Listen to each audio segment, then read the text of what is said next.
תשאל לי גדי. שפה. רגע. שאני לא רוצה לשבת גדי, תן לי ככה. אני שומע אותך. שב על הרצפה. אני שומע, אני לא גנב. שב על הרצפה.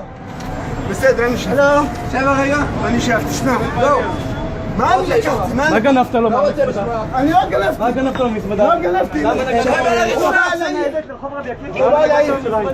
לא לקחתי ולהם לא לקחתי. הוא נמצא לרחוב רבי עקיבא פינת ירושלים.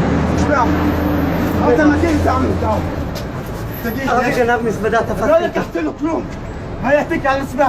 כן. זה מכרתי ל-20 שנה. אתה ברחת עם זה. לא תחכה פה בשקט. תעזור לי. אני שב על שב. הרצפה. אני שב. זה מכיר אותי, זה מכיר אותי. למה? לא לקחתי כל זה. אני שב, לא לקחתי. שב!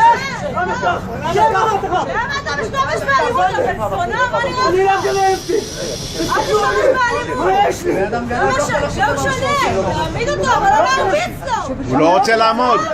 אבל הוא לא רוצה לעמוד. מה יש לי? מה יש לי? תבדוק אותי, מה יש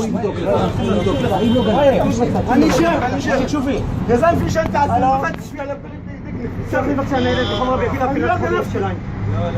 אני מכיר אותי, זה מכיר אותי. מה, לא מכירים, אה? אני לא גנב.